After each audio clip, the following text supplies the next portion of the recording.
Yo, I'm the Extreme Speed X, also known as the Thinking Charizard, and welcome back to another Marvel Contest of Champions video.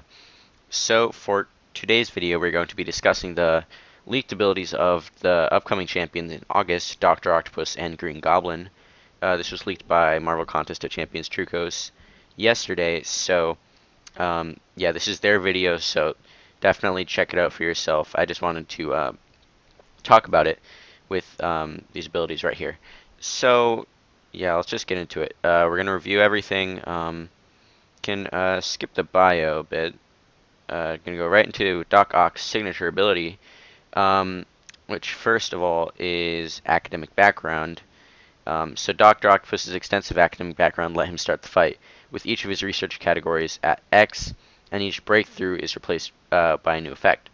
So these are uh, each of the different academic um, each of the different research categories are physics, biology, and chemistry.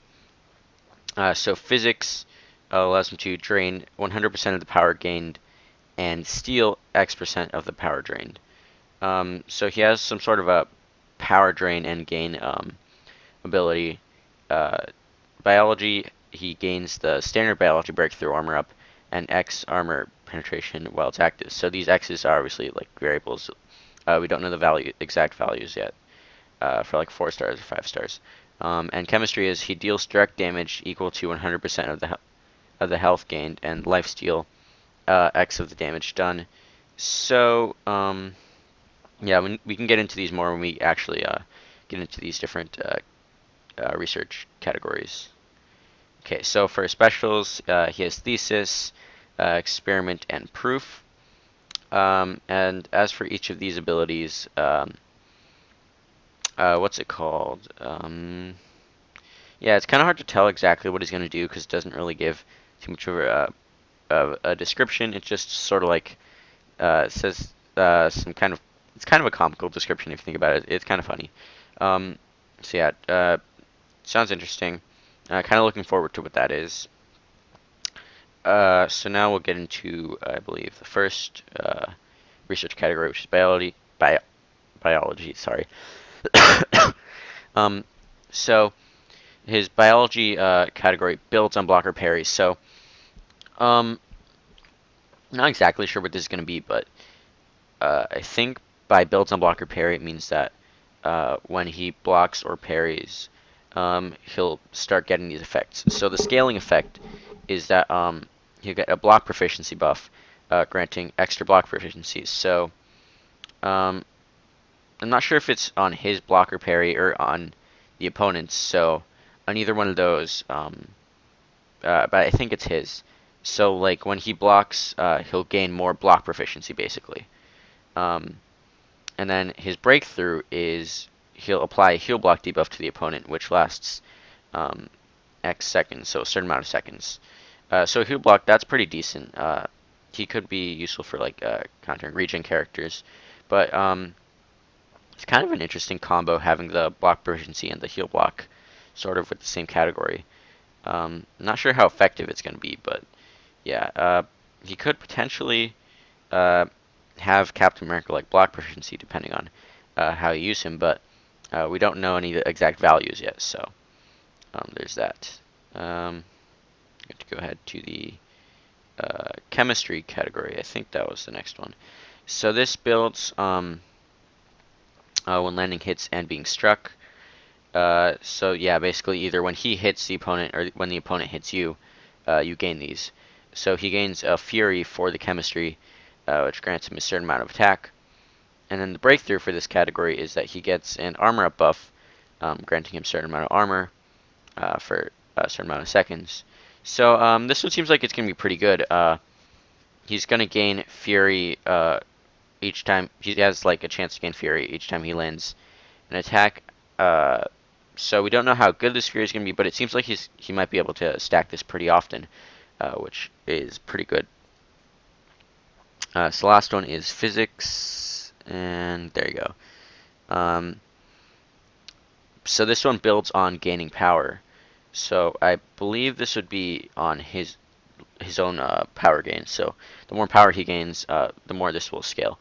So the scaling effect for this is the opponent's special attack damage is reduced by up to a certain amount. So this could actually be pretty effective. So like the more power Doc Ock has, um, the less he would take from his opponent's special. So this could end up having an effect similar to Iceman's ice armor ability. So it could be good.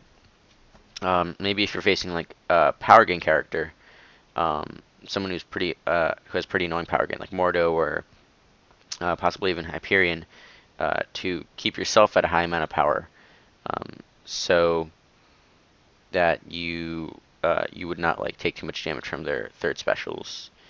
And his breakthrough for this category is that he applies a power lock debuff on the opponent, which lasts a certain amount of seconds. So this breakthrough seems pretty decent. He has some power control within himself, which is very decent. So he seems like he has a lot of utility. He has Fury, a heal block, a power lock. He gains block proficiency. He has an armor up, and he reduces special attack damage. Which all these categories seem pretty good. I think the most useful one might be the power gain one. It's a decent amount of power control and stuff, and that seems pretty good. But we don't really know what the values for the other ones are, so we don't know how good that's going to be. So he could be a good like just overall like good utility character, and he might have decent damage as well with all the Fury sets that he's going to be gaining. And this heavy attack removes all current active breakthroughs, dealing a certain amount of damage per breakthrough removed. Now I don't know if you're necessarily going to want to use this heavy attack that often, because the breakthroughs seem useful. But we don't know how much damage per breakthrough, so it could be a thing where we end up building a ton of breakthroughs on the opponent, and it could deal a ton of damage. So we don't know. That's the problem right now. We don't have any values for this. So yeah, that's going to be pretty interesting to see how useful that heavy attack actually is. Okay, now so here is the scientific method passive ability. So we're going to see like how you get all the breakthroughs and stuff, which is pretty important because up to now we know what they do, but we don't know how to get your breakthroughs. So research is built in each category until it hits X. If you haven't gained research in a category for X seconds, it begins to fall off. So it seems like it's going to be important to continue building this research if you want to be able to get the effects for that category and the eventual breakthrough. So each category grants a passive effect which scales as its category builds. So the more of each of these things that you get, the more that breakthrough builds. So like, let's say for example, we're talking about the, I believe the most recent one that we saw, the physics one, was built based on your power gains. So like, if you haven't gained power for like, let's say 10 seconds, you'll begin to lose the research in that category. So the more you build your power, the more you'll gain that research. And when a category reaches X, it triggers a breakthrough, as long as there isn't one already active. So basically, I'm assuming for each like stack or something of research, once you reach a certain point, and I don't know what that point is, obviously, because there is an X there. So I don't know like how this variable would scale. If the amount of research that you need would downscale or increase the more you rank him up. But anyways, once it reaches a certain point, you trigger a breakthrough as long as there already isn't one active. And when a breakthrough expires, when a breakthrough effect expires, all research categories reset to X. So like if your physics breakthrough expires, then that would reset all of them: physics, chemistry, and biology. So actually, he seems pretty decent. He's got a lot of utility. We just don't know how much like Fury how much Fury is gonna get, like how good it's gonna be. Now the effects for his special attacks. So special attack 1 resets the duration of any current active breakthrough effect, and if no breakthroughs are currently active, triggers the breakthrough of whichever category is currently the highest. Okay, so basically he'll reset the duration of any breakthrough. So if your breakthrough is about to expire, you can reset that, which seems pretty useful. Probably mainly for the power lock one. Not really too sure how how useful the armor up and the other one are going to be. Uh, and if no breakthroughs are currently active, it triggers the breakthrough, whichever category is currently highest. So that's good. If you're like kind of low on all your research categories, you could just use your special attack one and then just trigger one. So it's gonna be kind of interesting to see how you could manage one to see which one is the most useful and if you want to get that one. So like you could manage how much of each research you have, and then just trigger one with the special attack one. And special attack 2 triggers the breakthrough effect of all research categories currently at a certain amount, and reset the duration of all breakthroughs to another certain value, um, seconds per category until they're all at a certain amount. So this triggers all of them at a certain value. So that's going to be interesting to see what those values are and how they change. So we should be seeing the special attack 3 soon. There you go. So the special attack 3 duplicates X currently active breakthroughs with a duration of X seconds. So this will duplicate a breakthrough that you have. So probably just makes a new breakthrough of that category with like a completely new duration and stuff. And this duration increases by a certain amount of seconds per currently active breakthroughs. So I would assume this would be like if you have like 3 current active breakthroughs, it would increase by 3 seconds or a certain amount of seconds per each of your active breakthroughs. So yeah. So now we're going to get into Green Goblin, I believe. Yep, there you go. I'm going to skip the bio. You can read that, pause it if you want. Check out his video, which is probably a better idea. Okay, so signature ability is he has a certain amount of chance per bar of power to activate a super bomb, which causes all bag of tricks to trigger instead of the standard pumpkin bomb effect. However, the special 3 still has a chance to trigger both super bomb and pumpkin bomb effects. So basically, whenever he gains a bar of power, he'll trigger all of the bag of tricks at the same time, which is going to be very useful. So it seems like having him awakened will be good because instead of just triggering one of these singular bag of tricks abilities, I activate them all at the same time, which is pretty useful because it has a ton of utility and potential for a lot of damage with this. But if he uses this third special, he'll trigger both a super bomb and the regular pumpkin bomb effects. Okay, so let's get into this these abilities. Okay, so his special. Actually, hold on. I wanted to quickly compare this to the abilities and such that I made for my Green Goblin. So we're gonna just check out my video quickly that I made a month ago. Wow. Okay, so I don't think there's any audio in my video either. So yeah, we're gonna just compare and contrast these abilities. Okay, so here's my video. We're just going to skip ahead to this point. Oh yeah, and as well, I just wanted to quickly talk on this. Currently, based on his abilities, Doc Ock seems to be a science champion, and personally, I think based on Green Goblin's abilities, he seems to be a tech champion, which is the opposite of what I had originally been predicting, which would be Green Goblin would be science and Doc Ock would be tech, because I thought Doc Ock would focus more on like his tentacles and that sort of thing, but they seem to be focusing more on the fact that he's a scientist, and I thought they'd possibly focus more on the fact that Green Goblin was like he has the whole Goblin formula and all that stuff, but seem to be focusing more on the technology that he uses. So that's something that I found quite interesting. Okay. So yeah, I just had entirely a different idea with Green Goblin. Kind of, actually, some things were pretty similar. I had originally intended for. Let me just skip to my specials that I had right now for him. I'm trying to find it here.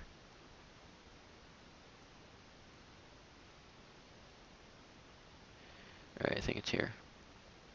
So I had originally intended for him to be like a damage character and such. And that seems to sort of be coming through here as well, but like a little bit more utility than I had intended for him. So on his special attack 1, I had said that he throws 2 pumpkin mobs at the opponent, causing them to incinerate health for a certain amount of seconds. And here they have him throwing a flash bomb The Green Goblin fires off a barrage of electrical blasts and chucks a pumpkin bomb for good measure. So this one they had like more of a barrage of a lot of things, including the electrical blasts, which it's almost more similar to the third special, which I had planned. In second special, they have strike from the glider, a pumpkin bomb to the face, and a blast from the afterburner. Leaves Norman's foes in a terrible state. And what I had planned was 2 razor bats at the opponent, causing a bleed.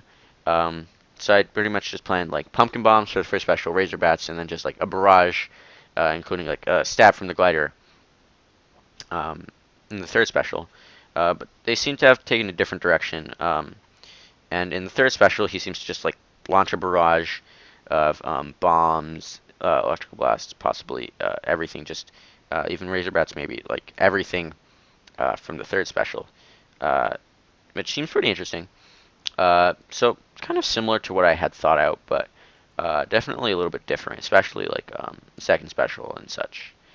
So yeah, I was a little bit accurate, maybe like the first and third specials a little bit, but I find that quite interesting. Probably a lot more different in his abilities. I believe I skipped something here. No, okay. So we're going to start getting to his abilities. So his bag of tricks. So this is each of the effects that his tricks can have. So you can have an incinerate,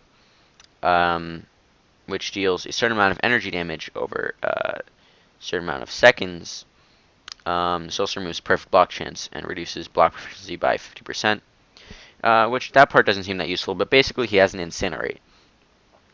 He also has a poison, and he has a power drain, which seems pretty good as well. He also has a shock, and he also has a weakness.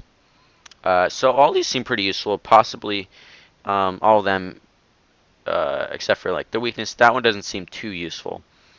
But this is actually kind of interesting because if we go over to my video, I had predicted this somewhat accurately. I'm trying to find it. I think it's like in both sections, yeah. In the specials and such, I had that as a thing where he has a bleed, an incinerate, and a shock. Those were his 3 like main abilities, but they have given him a little bit extra to what I had imagined here with an incinerate, poison instead of like the bleed, and also an extra power drain and weakness, and the shock that I had mentioned myself. So all this seems very useful, except for maybe the weakness, like I already said, but it all depends on how much it is, like the values and such. Because all this seems like it's going to increase his damage output, of course, but we don't know how much it's going to increase that by. So we know that he has all this available to him, but we don't know how he's going to activate that yet. So we're going to get into this right here. So the afterburner has a chance to incinerate. Pumpkin bombs have a chance to inflict a power drain. Weakness, incinerate, or poison.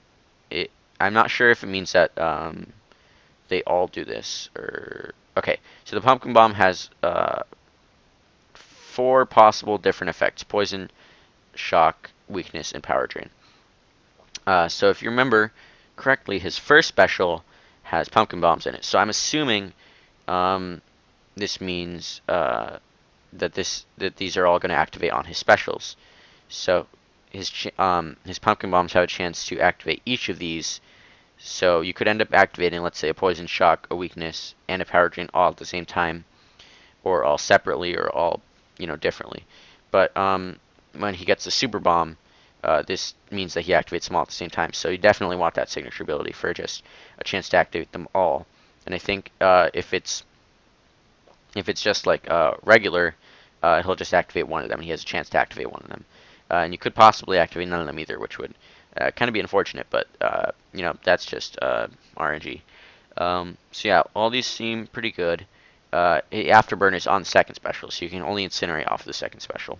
But you get a lot of damage probably off of the first special as well with poison, shock, and you also have what's hopefully going to be a reliable power drain from him off of that first special. Oh, okay, hold on. Let's the video play a bit. Okay, so now we're going to get into his 2 sort of stacks of other abilities that he gains. He gets Cunning and Madness. So first of all, we're going to talk about Cunning, which is when he gains a full bar of power, he gains Cunning. Each Cunning charge lasts for a certain amount of seconds. So each Cunning charge increases the ability accuracy of all Bag of Trick effects by a certain percent. This also affects the Super Bomb ability accuracy. So basically, like I said, if I believe each of the Bag of Tricks effects are going to have a chance to activate off of his specials, this just means that when you get that bar of power, you're going to have a bigger chance to get that effect already. So pretty much, it's not even really like going to matter the original value if you're just going to get this Cunning stack. You just have to make sure you use it while it lasts. So I think that original value is not going to matter as long as you're going to get these Cunning stacks. Ow, sorry about that. So yeah, these Cunning stacks seem pretty useful as you're going to be able to activate them more often. And while Green Goblin has more Cunning than Madness, or the two are equal, the opponent generates less power when fighting, and the Green Goblin gains a certain amount of attack on special attacks. So special attacks are going to do a ton of damage if he has more Cunning than Madness or equal. So it seems like it might be a good idea to keep these equal when we look over the Madness effect. But if you would rather have better chance of activating your Bag of Tricks or Super Bombs, it's definitely like your choice on what you'd rather have. But seems like you're gonna have the Cunning more often once we get into the Madness. So yeah, it seems like some more pretty good utility. The opponent's power gain is going to be slower, so Green Goblin might even be a good power control champion. So now we're going to get into Madness. Goblin has a chance to activate Madness whenever they attack him, and a chance if the Green Goblin performs a well-timed block. And it's an extra chance if he gets a well-timed block. So I'd assume this would be a parry. So basically you can activate Madness off of parries, or whenever you get hit. So maybe if you're putting him as a defender, but based on his abilities, I don't think he seems like too good of a defender. Each Madness charge lasts a certain amount of seconds, just like the Cunning, so make sure you use them while you have them, because they're pretty useful. So each Madness charge increases the potency of the Green Goblin's Bag of Tricks effects by a certain percent, and this also affects the Super ROM potency. Basically, this means that each Madness charge makes your Bag of Tricks effects stronger. So it definitely seems like the Green Goblin's very focused on his specials, as he's going to get a ton of extra damage and effects from all these specials. Especially if you have the Madness up. Sorry about this. You have the Madness up, that's going to increase your special attack damage. Or if you have Madness and Cunning equal, that'll also increase your special attack damage. So it might be better to keep them equal. I don't know. Actually, I think the Cunning increases your special attack damage. If Cunning and Madness are equal, it increases your special attack damage just off special attack. This increases like your shock, poison, your power drain, and your weakness. And then while he has Madness and Cunning equal, he also gets a regen. If he had the regen from basic attacks he had taken, opponents deal less damage on special attacks.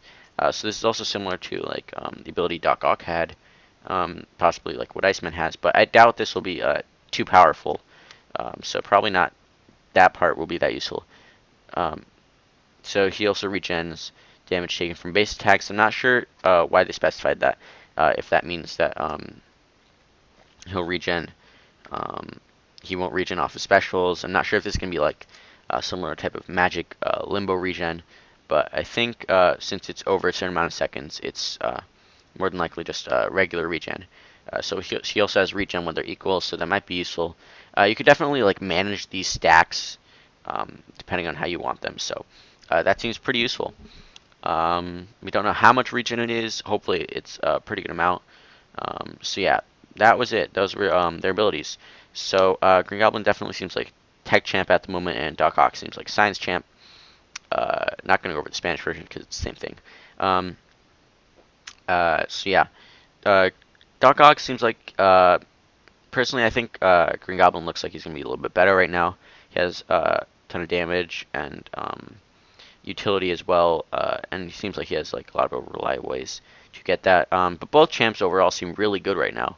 I just need values for Green Goblin, as pretty much because without the values, we don't know how good and how effective like all of his different effects, the shock, poison, incinerate, power drain, all that. We don't know how good it's going to be. But if he gets good values, he has a lot of potential. His regen as well. And then Doc Ock, just don't know how effectively he's going to play out overall. But he seems like he has a lot of decent utility, and even potentially good damage. So yeah, overall I'm pretty happy with their abilities and such. So yeah, looking forward to getting them released. Definitely going for both of them as at least 3 stars next month. Hold on, sorry about this. Definitely going for them both as at least 3 stars next month, and possibly even higher. Green Goblin's one of my favorite champs, favorite Marvel characters in general. So definitely going to try to go for him as something higher possibly, especially since he seems good, and even if he's, especially if he's the tech class, because if we get him as a 4-star or 5-star in the tech class, I'm possibly going to take him to rank 3 or rank 5, respectively. So yeah, that's my current goal right now, because I currently have those tier 4 class cats for tech. So hoping he's tech at the moment and hoping he's good. Same for Doc Ock. So yeah, if you enjoyed this video, please leave a like, comment, feel free to subscribe. Comment what you think on these 2 champions currently, and yeah, I will see you guys next time.